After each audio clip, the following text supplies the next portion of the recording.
थामा जो अपने बॉक्स ऑफिस पर बढ़िया परफॉर्म कर रही है और मूवी का एक सीन जिसने मूवी के क्लाइमेक्स से भी ज्यादा हाइप क्रिएट करी है और उस चीज से अब mad dog horror comedy universe में क्या क्या चेंजेस हो सकता है और इस मूवी के पोस्ट क्रेडिट सीन से इस यूनिवर्स का फ्यूचर कहां तक जाएगा, सबके बारे में बात करेंगे, वो भी खुलकर। तो थामा जिसका मतलब है माँ काली के क्रिएट किए गए वैम्पायर्स का ऐसा लीडर जिसके दिल में धड़कन होगी, तो इसी थामा की लड़ाई अब होगी अपने फुल इवॉल्व हुए भेड़िया से, क्योंकि स्त्री 2 में सर कटे से काफी ज्यादा मार खाने के बाद में अपना भेड़िया सहम जाता है और अपने फुल पोटेंशियल पावर में नहीं जा पाता। हाँ, ये थोड़ा इन्फिनिटी वॉर वाले हल्क जैसा लग रहा होगा। तो उसके बाद में भेड़िया मतलब वरुण धवन के कैरेक्टर भास्कर को पता चलता है कि एक बेताल का खून उसे अपनी पूरी पावर्स वापस दिला सकता है और फिर वो आता है बेताल से फाइट करने, जिसमें पहले थामा उस पर भारी पड़ता है, पर जैसे ही बेताल का एक बूंद खून उसे मिलता है फिर भेड़िया अपने थामा की गुद्दी चटका देता है। और ये फाइट इतनी लाजवाब थी कि इसके आगे क्लाइमेक्स का बैटल तो नॉर्मल सा ही फील होता है, लोगों को ज्यादा ये वाली फाइट याद है।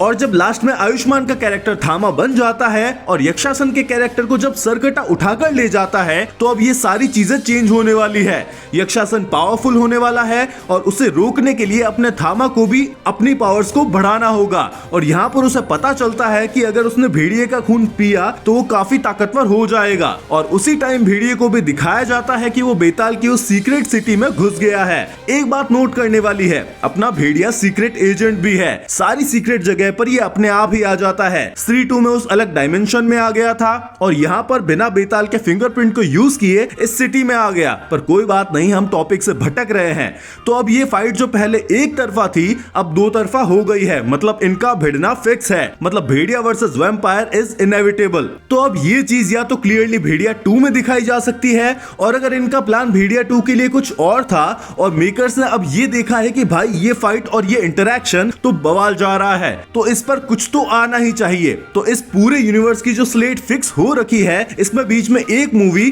भेड़िया वर्सेस बेताल भी आ सकती है, जिसके लिए नो डाउट एक्साइटमेंट सभी को तगड़ी रहने वाली है। तो अब ये बात तो हो गई थामा और भेड़िया के फ्यूचर की, और अब आते हैं इस यूनिवर्स के बिग डैडी अक्षय कुमार उर्फ सरकटा पर, जो अपने इस यूनिवर्स का थैनोस है और अपनी आर्मी को इकट्ठा कर रहा है, जिस आर्मी में सरकटा यक्षासन तो है ही और अपना खराब मुंजिया भी आ सकता है, क्योंकि वो कितना ईवल है ये तो पता ही है। तो वो गुड साइड में होगा ऐसा तो बिल्कुल भी नहीं हो सकता। और इस यूनिवर्स का निक फ्यूरी है अपना जना, जो हर मूवी में सभी को असेंबल करते हुए दिख जाता है। पर इस यूनिवर्स की एक बात बढ़िया है कि भेड़िया जैसी अच्छी मूवी फ्लॉप होने के बाद में भी उन्होंने इसे साइड में नहीं किया, क्योंकि अब भेड़िया इस फ्रेंचाइज का लवेबल कैरेक्टर बनता जा रहा है, क्योंकि लोग उसे देखने के लिए एक्साइटेड होते हैं और इससे आने वाली भेड़िया 2 सक्सेसफुल होगी ये पहले ही प्रेडिक्ट किया जा सकता है, जिसमें एकदम अलग मूवी की अनाउंसमेंट भी थामा की एंडिंग में की गई है, जो है शक्तिशालिनी, जिसे देखकर यही लगता है कि ये माँ दुर्गा से रिलेटेड एक फीमेल लीड स्टोरी होगी,